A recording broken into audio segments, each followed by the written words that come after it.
اللہ تعالیٰ نے انسان کو بنایا ہے اور انسان بھولتا بار بار ہے اور خطائیں بھی بار بار کرتا ہے۔ خطا کرنے والا اور بھول جانے والا اللہ کی بارگاہ میں ایسا نہیں ہے کہ وہ ہمیشہ کے لیے ناکارہ ہے، بلکہ اللہ تعالیٰ نے اسے زندگی میں بار بار موقع دیے ہیں کہ تو اپنی خطاؤں سے اور اپنی بھول سے پھر سے دوبارہ اپنی اچھی زندگی میں آ جا، اور اسی کو ہم توبہ کہتے ہیں۔ پیارے عزیز دوستو، السلام علیکم۔ دوستو، اگر بندہ مومن سچی توبہ کر لے تو اس کے بعد کیا ہوتا ہے، یہی اس ویڈیو میں ہم جانیں گے۔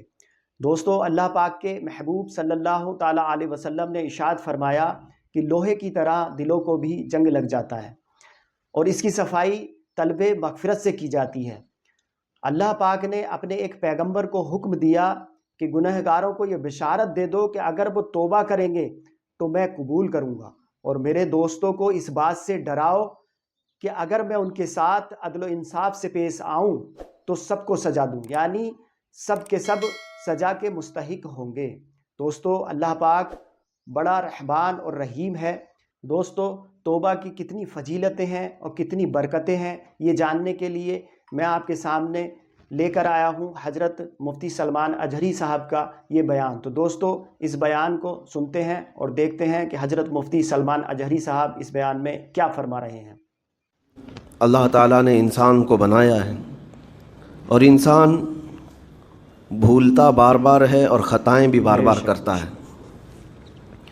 خطا کرنے والا اور بھول جانے والا اللہ کی بارگاہ میں ایسا نہیں ہے کہ وہ ہمیشہ کے لیے ناکارہ ہے، بلکہ اللہ تعالیٰ نے اسے زندگی میں بار بار موقع دیے ہیں کہ تو اپنی خطاؤں سے اور اپنی بھول سے پھر سے دوبارہ اپنی اچھی زندگی میں آ جا، اور اسی کو ہم توبہ کہتے ہیں۔ توبہ کا جو آپشن رکھا گیا ہے انسانوں کے لیے، مسلمانوں کے لیے خاص طور پر، بہت ہمت والا ہے، دروازہ ہے، بہت ہمت والا دروازہ ہے۔ اور اسی وجہ سے حدیث پاک میں یہ ہے کہ گناہ کرتا ہے بندہ، پھر توبہ کرتا ہے، پھر گناہ کرتا ہے، پھر توبہ کرتا ہے، یہ کرتا رہتا ہے۔ فرشتے اللہ کی بارگاہ میں عرض کرتے ہیں کہ مولا یہ تو بار بار وہی کرتا ہے، پھر توبہ کرتا ہے۔ اگر ہمارے ساتھ کوئی غلطی ایک بار دو بار کر دے، تیسری بار تو ہم اسے چھوڑیں گے بھی نہیں۔ انسانوں کی طبیعت تو یہی ہے، لیکن بندہ جب بار بار ایک خطا کرتا ہے اور پھر توبہ کرتا ہے، پھر خطا پھر توبہ، تو فرشتے جب اللہ کی بارگاہ میں یہ عرض کرتے ہیں کہ یہ مولا یہ ہر بار یہی کرتا ہے، تو جانتے ہیں پروردگار عالم کیا فرماتا ہے، ارشاد فرماتا ہے، اے میرے فرشتوں، میرا بندہ مجھے رحمان سمجھتا ہے اس لیے بار بار توبہ کرتا ہے، مجھے وہ ارحم الراحمین سمجھتا ہے، ورنہ کون بار بار اللہ تبارک و تعالیٰ کی بارگاہ میں دروازہ کھٹکھٹاتا۔ تو رب تبارک و تعالیٰ ارحم الراحمین ہے، یہ تصور ہر مسلمان کے ذہن میں ہے، اس کی وجہ سے وہ کبھی مایوس نہیں ہوتا۔ اور شیطان کا سب سے بڑا حربہ کیا ہے جانتے ہیں آپ؟ سب سے بڑا بہکانے کا اور گمراہ کرنے کا اور ہمیشہ گناہوں میں ملوث رکھنے کا سب سے بڑا آلہ، کہ بندے کو سب سے پہلے نا امید کرتا ہے، اب تیرا کیا ہوگا، تو بہت برباد ہو چکا ہے۔ یہ جو خیال شیطان ڈالتا ہے دل میں، اس کے بعد پھر وہ بندہ جری ہو جاتا ہے، اب میرے توبہ سے بھی کچھ ہونے والا نہیں ہے، جو جس طرح زندگی چل رہی چلنے دو، ارے 50 سال ہو گئے اب تک میں یہی کرتا رہا، اب کیا سدھروں۔ یہ جو خیالات ہے یہ شیطان ڈالتا ہے تاکہ اس کی کفر پر موت ہو جائے، تاکہ وہ ہمیشہ گناہوں کی موت مرے۔ نا امیدی جو ڈالتا ہے شیطان، اب میرے ساتھ کچھ ہونا نہیں ہے۔ نہیں میرے عزیزو، رحمت عالم صلی اللہ تعالیٰ علیہ وسلم کی بارگاہ میں کیسے کیسے لوگ آئے اور ارحم الراحمین نے ان کی توبہ قبول کی۔ آپ کو ایک بات میں بتاؤں، سیدنا عمر ابن خطاب رضی اللہ تعالیٰ عنہ کا دور ہے۔ مثنوی شریف میں مولانا روم فرماتے ہیں، جنت البقیع آپ نے سنا ہوگا، قبرستان مدینے کا، مدینے کے قبرستان میں رات کے وقت ایک بوڑھا آدمی 80 سال کا جو بانسری بجاتا تھا اور اسی سے پیسہ کماتا تھا، اس کی بانسری میں بڑی اچھی لے تھی، بڑی سر اچھی تھی، لوگ سنتے تھے اور پیسے دیتے تھے، لیکن بڑھاپے میں جب سانس پھولنے لگ جاتی ہے، ہانپنے لگ جاتا ہے، سانس نہیں ٹھہرتی، تو بانسری کیسے بجتی، اس کی لے ٹوٹ جاتی، لہجے بدل جاتے۔ بوڑھا آدمی اب اس کی بانسری سننے کو کوئی آتا نہیں تھا اور پیسے ملتے نہیں تھے، تھک ہار کر کے وہ آیا، رات کا وقت تھا، جنت البقیع قبرستان میں 80 سال کی عمر کا ہو گیا ہے. اس نے بانسری توڑ دی، کہا زندگی بھر جس چیز سے میں کماتا تھا اب میری سانسوں نے جواب دے دیا، جسم پھولنے لگا ہے، سانس زیادہ آنے لگ گئی ہے، اب میرا کھانا پینا کیسا چلے گا؟ خیر ارحم الراحمین ہوں تو تیرا ہی بندہ، میرے اہل و عیال نہیں، میرے رشتہ دار نہیں.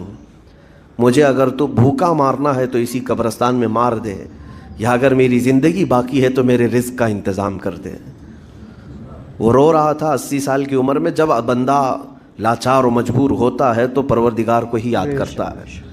جانتے ہیں عمر ابن خطاب رضی اللہ تعالیٰ عنہ امیر المومنین مسجد نبوی میں تھے اور ان کی آنکھ لگی تھی.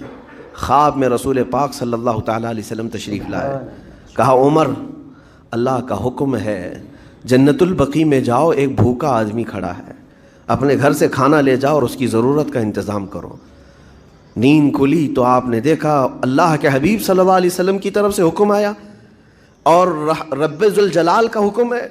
گھر سے عمدہ کھانا لیا، توشادان لے کر کے، کچھ مال و متاع بھی لے کر قبرستان میں گئے. ڈھونڈا کون ہے یہاں پر، تو دیکھا کہ ایک ہانپتا کانپتا ہوا 80 سال کا بوڑھا روتا ہوا نظر آیا. امیر المومنین اپنے ہاتھ میں توشادان لے کر اس کے قریب گئے. کہا تو بھوکا ہے؟ کہا ہاں بھوکا ہوں. بیٹھ چل میں تجھے کھلاتا ہوں. دسترخوان بچھا کر اسے اپنے ہاتھوں سے کھلایا اور اسے اپنی ضرورت کے مطابق جو ضروریات تھیں اس کی ضرورت کے مطابق وہ ساری چیزیں دی. وہ بوڑھا پوچھتا ہے آپ کون ہیں؟ حضرت عمر فاروق نے کہا میں عمر ابن خطاب ہوں.